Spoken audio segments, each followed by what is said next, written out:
እስቲ ያስቡት ከ120 ሚሊዮን በላይ ህዝብ ያላት በአፍሪካ ውስጥ ካሉት ግዙፍ የጦር ኃይሎች አንዱን የገነባች ሀገር አለች። አዎ ግዙፍ ሀገር ልክና እና ለህልውናዋም ሆነ ለኢኮኖሚያዊ ወደፊቷ የባህር በር እጅግ በጣም ያስፈልጋታል። ግን አንዲትም ስንዝር ወደፊት መራመድ አትችልም። እውነት ነው። ሚያጋታት ትልቅ የኮንክሪት ግንብ የለም። ድንበሯ ላይ የተሰለፈ የሚታይ ወራሪ ጦርም የለም። ሆኖም ግን ሙሉ በሙሉ ተጠፍንጋ በማይታይ እስር ቤት ውስጥ ታስራለች። አዎ ይህ እንግዲህ ዘመናዊው የዓለም አቀፍ ጂኦፖለቲካ እውነታ ነው። ምን መሰለሽ፣ ኃይል እና ተጽዕኖ ማለት ሁልጊዜ ታንክ፣ መድፍ እና የሚታይ ወታደር አይደለም። ማለት በሌላ መንገድ ልክ ነሽ። አንዳንድ ጊዜ በጣም ጠንካራው እስር ቤት የሚገነባው በማይታዩ የኢኮኖሚ፣ የቴክኖሎጂ እና የዲፕሎማሲ ገመዶች ነው። ወደዚህ ጥልቅ ዳሰሳ እንኳን በደህና መጣችሁ። የዛሬው ትኩረታችን የሚያጠነጥነው ልክ በዚህ ጉዳይ ላይ ነው። በ2026 የኢትዮጵያን ጂኦፖለቲካ ምኞት በተለይ የቀይ ባህርና የአሰብ ወደብ ፍላጎቱን ማን አዳከመው? አዎ በጣም ወሳኝ ጥያቄ ነው። ወይንም በሌላ አገላለጽ ኢትዮጵያን ማን ባዶዋን አስቀራት እና ለምን የሚሉትን አበይት ጉዳዮችን መርመራለን። የዛሬው የመወያያ መነሻችን ሚያዝያ 2 በ2026 በሳሙኤል የታተመ አንድ ሰነድ ነው። ልክ ነው። የቻይና የማይታየው ቋት እና የዩራዚያ ሶስትዮሽ የተሰኘው ሰነድ ማለት ነው። አዎ እሱ ነው። እና ይሄ ሰነድ እጅግ አስገራሚ ትንታኔዎች ነው የያዘው። በጣም ዋናው ጭብጡ ምን መሰለሽ? ቻይና፣ ኢራን እና ሩሲያ ወይም በጋራ የዩራሲያ ሶስትዮሽ የተባሉት ኃይሎች ኤርትራን እንደ ስትራቴጂካዊ መቆጣጠሪያ ተጠቅመውባታል። ደቡባዊ መልህቅ እንደሚሉት ማለት ነው። ልክ ነሽ። ደቡባዊ መልህቅ አድርገዋታል። እናም ኢትዮጵያን እንዴት ማምለጫ በሌለው በማይታይ ቋጥ ውስጥ እንዳጣሯት ነው የሚያሳየው። እሺ እስቲ ይህንም ጉዳይ ንፍታው። ለረጅም ጊዜ ኢትዮጵያን የውጭ ተጽዕኖ ስናስብ አእምሯችን የሚሄደው ወደ ቤጂንግ ነው አይደል? አዎ ሁልጊዜ ቻይና ቻይና ነው የምንለው። ልክ ነው። የቻይና ብድር፣ የቻይና መሰረተ ልማት እያልን የኢትዮጵያ አማራጮች በቻይና የሁለትዮሽ ጥገኝነት ብቻ የተገደቡ ይመስለን ነበረ። እውነት ነው። ይህ ሰነድ ግን የጨዋታው ሕግ ተቀይሯል ይላል። የዩራሲያ ሶስትዮሽ ብቅ ብሏል። ግን እዚህ ጋር አንድ ነገር ግልጽ አይሆንልኝም። እሺ ምንድን ነው እሱ? እነዚህ ሶስት ሀገራት ማለትም ቻይና፣ ኢራንና ሩሲያ ፍቹም የተለያየ የውስጡ ፖለቲካና የራሳቸው የተለያየ ዓለም አቀፍ ፍላጎት ነው አላቸው እኮ። ልክ ነሽ። በጣም ከለያዩ ናቸው። ታዲያ ይህ ልክ በቼስ ጨዋታ ላይ ተጋጣሚ ሶስት የተለያዩ ኃይለኛ የቼዝ ድንጋዮችን አጣምሮ አንድ ማይሰበር ግድግዳ እንደመገንባት ነው። እንዴት ነው በአንድ ቀጠና ላይ በተለይም በቀይ ባህር ላይ እንዲህ አይነት የጋራ ግድግዳ ሊገነቡ የቻሉት? እሺ ልዩነታቸው ላይ ሳይሆን ዓለም አቀፋዊ የጋራ ዓላማቸው ላይ ብናተኩር ነገሩ ግልጽ ይሆናል። የጋራ ጠላት አላቸው ማለት ነው። በትክክል ሦስቱም ኃያላን ሀገራት በዓለም አቀፍ ደረጃ የምዕራባውያንን ተጽዕኖ የመግታትና የራሳቸውን የንግድና የጸጥታ ቀጠና የመፍጠር የጋራ ስትራቴጂ አላቸው። ቀይ ባህር ደግሞ ለዚህ ወሳኝ ነው አይደል? በጣም ወሳኝ ነው። የቀይ ባህር የዓለም ንግድ የደም ስር ነው። እዚህ ላይ ነው ኤርትራ ወሳኝ ሚና የምትጫወተው።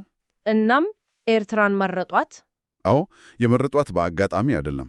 የእያንዳንዳቸው ይህንን ቦታ ለየራሳቸው የተለየ ዓላማ እጅግ በተቀናጀ መንገድ የተጠቀሙበት ነው። ግን ትንሽ ጠበቀኝ። ኢትዮጵያ እኮ ከ120 ሚሊዮን በላይ ሕዝብ ያላት ግዙፍ ወታደራዊ አቅም እና ሰፊ ኢኮኖሚያዊ እምቅ ኃይል ያላት ሀገር ነች። አዎ ግዙፍ ነች። በአንጻሩ ኤርትራ አነስተኛ ሕዝብ ያላት ሀገር ነች። ሶስትዮሽ ኃይሎች በሺህ የሚቆጠሩ ኪሎ ሜትሮች ርቀው ስላሉ ብቻ የመሬት ላይ ያለውን የተፈጥሮና የሕዝብ ኃይል ሚዛን ያን ያህል ሊቀይሩት ይችላሉ እንዴ? አየሽ፣ የሰነዱ አንዱና ዋነኛው አስገራሚ ትንታኔ ይሄው ማለት ኤርትራስ በዚህ ሁሉ የኃያላን ሹክቻ መሃል ዝም ብላ የሌሎች መጠቀሚያ አትሆንም? ይህ እኮ የሉዓላዊነት አደጋ ሊያመጣባት ይችላል። ኧረ በጭራሽ መጠቀሚያ አይደለችም። እዚህ ላይ አስገራሚው ነገር ምን መሰለሽ?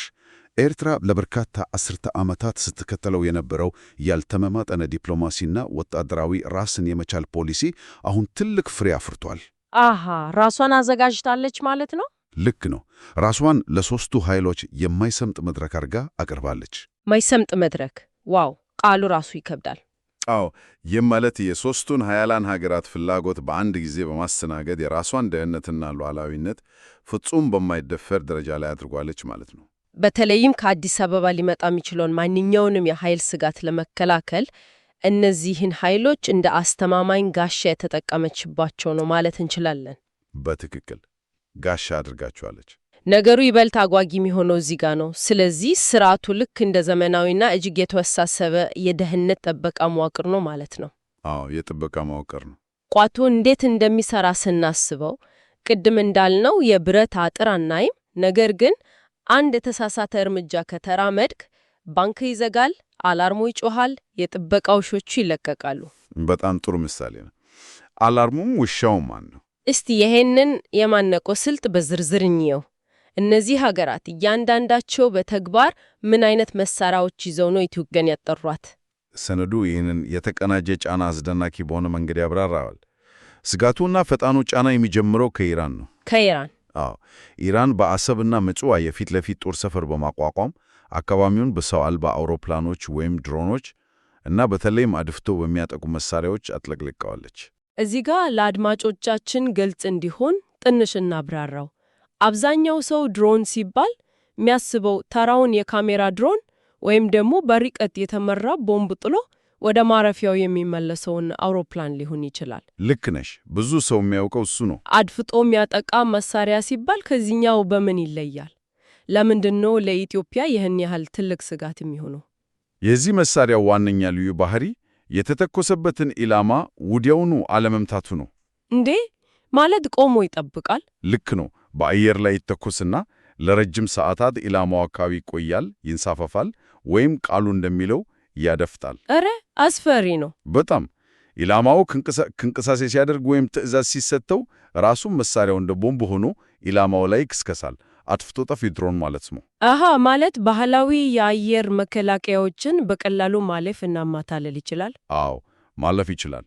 ታዲያ እነዚህ መሳሪያዎች የኢትዮጵያን አየር ማረፊያዎች፣ የኃይል ማመንጫዎች፣ የትራንስፖርት መስመሮች እና በተለይም እንደ ታላቁ የኢትዮጵያ ህዳሴ ግድብ ያሉ ስትራቴጂካዊ ተቋማትን ከሩቅ ሆነው ሊመቱ ይችላሉ። ያ ማለት ኤርትራ ትልቅ የመሬት ጦር ድንበር ላይ ሳታንቀሳቀስ የኢትዮጵያን መላውን የመሰረተ ልማት አውታር ሽባ ማድረግ ትችላለች ማለት ነው። በትክክል ሽባ ማድረግ ትችላለች። ግን እነዚህ አድፍጦ የሚያጠቁ ድሮኖች የት መምታት እንዳለባቸው በራሳቸው አያውቁም እኮ። ኢላማውን ማን ያሳያቸዋል? ሩሲያ ወደ ጨዋታው የምትገባው እዚህ ጋር ነው። ልክ ነሽ። ሩሲያ የዚህ የማይታይ ቋት አይኖች እና ጆሮዎች ነች። አይንና ጆሮ? አዎ። ሞስኮ ከፍተኛ ጥራት ያላቸውን የሳተላይት ምስሎች፣ የስለላ መረጃዎችን እና የኤሌክትሮኒክ ጦርነት ስልቶችን ለኤርትራ ታቀርባለች። በወታደራዊ ቋንቋ C4ISR የሚባለው ነው። አዎ። የእዝ ቁጥጥር፣ ኮሚኒኬሽንና ስለላ መዋቅር ማለት ነው። ይህ የኢትዮጵያን ጦር ማንኛውንም እንቅስቃሴ አስቀድሞ ለማክሸፍ ያስችላል። ማለት ኢትዮጵያ የትኛውንም ጦር ብታንቀሳቀስ ሩሲያ አስቀድማ ታየዋለች? አዎ፣ ታየዋለች። ራዳሮችን ታውካለች። መረጃውንም ለኢራን መሳሪያዎች እና ለኤርትራ ጦር ታስተላለፋለች። በተጨማሪም ሩሲያ በተባበሩት መንግስታት ድርጅት ውስጥ ለኤርትራ የዲፕሎማሲ ከለላ ትሰጣለች። መከላከያውን ማየትና መምታት መቻላቸው እንደተጠበቀ ሆኖ የ120 ሚሊዮን ሕዝብ ሀገርን ለማዳከም ወታደራዊና የስለላ ጫና ብቻውን ሙሉ በሙሉ በቂ አይመስለኝም። ለምን? ምክንያቱም ኢትዮጵያ የቱንም ያህል ዋጋ ቢያስከፍላትም ይህንን ጫና ተቋቋማ ውጊያ ውስጥ ልትገባና የኃይል እርምጃ ልትወስድ ትችላለች እኮ። ኢትዮጵያን ከመንቀሳቀስ የሚያጋዳት ትልቁ ማሰሪያ የፋይናንስ እና የኢኮኖሚ አርኪቴክቱ ማን ነው? የቻይና ሚና የሚመጣው እዚህ ላይ ነው እንግዲህ። አሃ፣ የቻይና ጫና። አዎ፣ የቻይና ተሳትፎ ጫጫታ የሌለው ግን እጅግ አደገኛ የሆነ የፋይናንስ ማነቆ ነው። ቻይና በኢትዮጵያ ውስጥ ትልቅ የኢንቨስትመንትና የመሰረተ ልማት አሻራ አላት። ልክ ነው። የኢትዮጵያ ኢኮኖሚ ደግሞ በውጭ ብድርና በውጭ ምንዛሬ ላይ በእጅጉ የተመሰረተ ነው። አየሽ፣ ቻይና የኪስ ቦርሳውን ቁልፍ ይዛለች። ስለዚህ ኢትዮጵያ ከዚህ የሶስትዮሽ ቋት ለማምለጥ የትኛውንም የኃይል እርምጃ ብትሞክር ቤጂንግ በአንዲት ጀንበር ብድሮችን ልታቋረጥ፣ የውጭ ምንዛሬ ፍሰትን ልትዘጋ እና ፕሮጀክቶችን ልታቆም ትችላለች። ስለዚህ ነገሩ ሙሉ በሙሉ የተሳሰረ ነው ማለት ነው። ይህ የተቀናጀ የሶስት አቅጣጫ ጥቃት ነው። ቻይና የኪስ ቦርሳውን ትቆልፋለች፣ ኢራን ሰይፉን ትመዛለች፣ ሩሲያ ደግሞ ዓይንን ታሳውራለች። ዋው! በጣም ድንቅ አገላለጽ ነው። ቦርሳ፣ ሰይፍ እና ዓይን። ለማንኛውም አድማጭ ይህ ጉዳይ የሩቅ የፖለቲካ እና የወታደራዊ ትንታኔ ብቻ ሊመስለው ይችላል። ግን ይህ እኮ የዕለት ተዕለት ኑሯችንን በቀጥታ የሚነካ ነው። እውነት ነው። ይህ የፋይናንስና የሎጂስቲክስ ጫና ማለት የገቢ ዕቃዎችን ዋጋ፣ የብርን የመግዛት አቅም፣ የነዳጅ አቅርቦትን፣ በአጠቃላይ የሀገሪቱን የኢኮኖሚ እስትንፋስ የሚወስን ነው። አዎ፣ የባህር በር አለማግኘት ማለት እኮ የውጭ ንግድ በሌሎች በጎ ፈቃድ ላይ ብቻ የተንጠለጠለ ማለት ነው። እናም ይህ ጫና በመሬት ላይና በኢኮኖሚ ብቻ የተወሰነም አይደለም። ወደ ባህርም ሄዷል። አዎ፣ ሰነዱ ይህ ሁኔታ ወደ ባህርም እንደተስፋፋ እና የባህር ላይ ቀጠና ወይም ማሪታይም ኪል ዞን እንደተፈጠረ ይገልጻል። በ2026ቱ የባህር ላይ ልምምድ ምክንያት ልትነሽ በተለይ በ2026 የተደረገው የሶስትዮሹ የጋራ የባህር ላይ ልምምድ የዚህን ጥምረት አቅም በግልጽ አሳይቷል። ይህ ማለት በመሬት ላይ የሚነሳ የኢትዮጵያ ወታደራዊ እርምጃ ወደ ባህር ላይ የሚያመራ ከሆነ የሶስቱን ኃያላን ሀገራት የባህር ኃይል በቀጥታ ወደ ጦርነቱ ያስገባ። እኔ ግን እዚህ ላይ የምጠይቀው እነዚህ ኃያላን ሀገራት አዲስ ጦርነት ቢነሳ ደስተኛ ናቸው? ወታደራዊ ልምምድ ማድረግ አንድ ነገር ነው፣ ነገር ግን በተጨባጭ ወደ እውነተኛ ጦርነት ውስጥ መግባት አይፈልጉም አለል። አረ በፍጹም አይፈልጉም። ሰነዱ ይህንን አለመስፋፋት ወይም በእንግሊዝኛው ቬቶ ኦን ኤስካሌሽን በማለት ይጠራዋል። የዩራሺያ ሶስትዮሽ ሰፋ ያለ ጦርነት እንዲነሳ አይፈቀድም። ለምን? የራሳቸው ጥቅም ስለሚነካ ነው? አዎ፣ ምክንያቱም ሰፋ ያለ የባህር ላይ ግጭት ከተነሳ ኔቶን ወይም አሜሪካን በቀጥታ ወደ ቀጠናው ሊያስገባ ይችላል። ቻይና የንግድ መስመሯ እንዲዘጋ አትፈልግ? ልክ ነሽ። ቻይና ንግዷን አትነካም። ኢራን ሚስጥራዊ የጦር መሳሪያ ማስተላለፊያ መንገዷን እንዲዘጋ አትፈቅድም። ሩሲያ ደግሞ ሌላ ታላላቅ ኃይላን የሚሳተፉበት አዲስ ግጭት ውስጥ መግባት አትሻም። ስለዚህ የሚፈልጉት ነገር መረጋጋት ነው። መረጋጋት ነው የሚፈልጉት። ነገር ግን ይህ መረጋጋት እነሱ በሚፈልጉት መንገድ የተቀረጸ የራሳቸውን ስትራቴጂካዊ ጥቅም ብቻ የሚያስጠብቅ እና ኢትዮጵያን አቅም ያኮላሸ ጂኦፖለቲካዊ እስር ቤት ነው። አዎ፣ ልክ ነው። የተከፋፈለ ቀጠና የሚለው የሰነዱ ሐሳብ የሚመጣው እዚህ ጋር ይመስለኛል። ማለትም ጠንካራ የራሷ የባህር በር ያላት እና ራሷን የቻለች ኢትዮጵያን ከማስተዳደር ይልቅ ወደብ አልባና በእነሱ ላይ ጥገኛ የሆነችን ኢትዮጵያ ማስተዳደር ይቀላቸዋል ማለት ነው። በትክክል። ይህንን ከሰፊው ስዕል ጋር ስናገናኘው ኢትዮጵያ ዘላቂ የሆነ የባህር በር ኖሯት ያንን ተጠቅማ ኢኮኖሚዋን አሳድጋ ቀጠናዊ ኃያል እንድትሆን አይፈልጉም። ጥገኛ ሆና ግን ደግሞ ሙሉ በሙሉ ሳትፈርስ እንድትቀጥል ነው ፍላጎታቸው። ታዲያ በዚህ ማነቆ ውስጥ ኢትዮጵያ ዝም ብላ አልሄደችም። ማምለጫ መንገዶችን ስትፈልግ ነበር። ለምሳሌ ከሶማሌላንድ ጋር የተፈራረመችው የመግባቢያ ስምምነት አለ። አዎ፣ ስምምነቱ አለ። ብዙዎች ይህ ስምምነት የኢትዮጵያን የባህር በር ጥያቄ ይመልሳል፣ ያህንና ጫናም ያቃልላል ብለው ያስባሉ። ይህ ስምምነት ማይታየውን ቋት ለመስበር ማምለጫ አይሆንም? ሰነዱ በግልጽ እንደሚያስቀምጠው ይህ የመግባቢያ ስምምነትና መሰል አማራጮችን የመፈለግ ሙከራዎች አንድ እርምጃ ቢሆኑም የሶስትዮሹን ጫና ሙሉ በሙሉ ለመቋቋም ግን በቂ አይደሉም። አዎ፣ በቀጠናው ውስጥ ቱርክ ወይም ኳታር የመሳሰሉ ሌሎች ተዋናዮች ሊኖሩ ይችላሉ።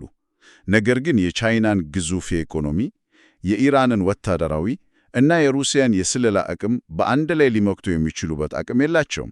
ማለት ስምምነቱ ምናልባት ጥቂት ተስፋ ሊሰጥ ይችላል፣ ነገር ግን ዋናውን የጂኦፖለቲካዊ እስር ቤት ሙሉ በሙሉ ሊሰብሩ አይችልም ነው። ልክ ነሽ፣ ሊሰብሩ አይችልም። እሺ፣ ታዲያ አንድ ከባድ ጥያቄ ላንሳ። የኢትዮጵያ መንግስት ይህንን ሁሉ ጫና እና ትንታኔ ወደ ጎን ትቶ ምን ቢመጣ ይመጣ የባህር በር የህልውናና የሞት ሽረት ጉዳይ ነው ብሎ በኃይል አሰብን ለመያዝ ቢሞክር በተጨባጭ ምን ሊፈጠር ይችላል? የአሰብ ዋጋ አሁን ካለው ሁኔታ አንጻር ምን ያህል ነው? ሰነዱ ይህንን ሁኔታ እጅግ አደገኛ በሆነ መንገድ ያስቀምጠዋል። በ2026 አሰብን ማጥቃት ማለት ከኤሪትራ ጋር የሚደረግ የሁለትዮሽ የድንበር ጦርነት ብቻ አይደለም። ከዛም ያልፋል። አዎ፣ ይልቁንም የሶስትዮሹን የስትራቴጂካዊ ፍላጎት ማዕከል ማጥቃት ነው። አሰብ አሁን የአካባቢ ወደብ ከመሆን አልፋ የሦስቱ ኃያላን ሀገራት የጂኦፖለቲካዊ የደም ስር ሆናለች። የጋራ ስጋት ወይም ኮሌክቲቭ ላያቢሊቲ የሚባለው የሆነው ማንም ሀገር የራሱን ስትራቴጂካዊ ማዕከል ዝም ብሎ ሲመታ አያይም። ይህ ማለት የኢትዮጵያ ጦር ድንበሩን ሲያቋርጥ የሚገጥመው የኤርትራን ጦርና መከላከያ ብቻ ሳይሆን የሦስቱን ኃያላን የጋራ ጥምር አቅም ነው ማለት ነው። ቢያንስ በተዘዋዋሪ አዎ። እርምጃው ሦስት አፋጣኝና አውዳሚ ውጤቶች ይኖሩታል። አንደኛው ምንድን ነው? አንደኛ፣ በመሠረተ ልማት ላይ ፈጣን ወታደራዊ አጸፋ ይወሰዳል። በኢራን ድሮኖችና በሩሲያ የስለላ መረጃ በመታገዝ የኢትዮጵያ የኃይል ማመንጫዎች፣ ድልድዮችና አየር ማረፊያዎች ከባድ ጥቃት ይደርስባቸዋል። እሺ፣ ሁለተኛውስ? ሁለተኛ፣ ፈጣን የዲፕሎማሲ መነጠል ይከተላል። ሩሲያና ቻይና በተባበሩት መንግስታት የጸጥታው ምክር ቤት ያላቸውን መብት በመጠቀም ኢትዮጵያን በፍጥነት ዲፕሎማሲያዊ በሆነ መንገድ እንድትነጥልና ማዕቀብ እንዲጣልባት ያደርጋሉ። አሃ፣ ሶስተኛው ደግሞ የኢኮኖሚው ነው። ልክ ነሽ። ሶስተኛውና ምናልባትም በጣም ከባዱ ደግሞ የኢኮኖሚ ድንጋጤው ነው። ቻይና ብድሮችን በአንዴ ስትከለክልና ፕሮጀክቶችን ስታቆም የኢትዮጵያ የውጭ ምንዛሬ ክምችት በሰዓታት ውስጥ ይተናነቃል። ይህ እኮ ራስን የማጥፋት ያህል ነው። ታዲያ ይህ ሁሉ ሲጠቃለል ምን ማለት ነው? የትኛው መሪ የቱንም ያህል የፖለቲካ ትርፍ፣ የታሪክ ስም ወይም ጊዜያዊ የህዝብ ድጋፍ ለማግኘት ቢፈልግ ሀገሪቱን ለእንዲህ አይነት የረዥም ጊዜ የኢኮኖሚ ውድቀት፣ የመሰረተ ልማት መፍረስ እና የፖለቲካ መነጠል አሳልፎ ሊሰጥ አይችልም። አዎ፣ አያደርገውም።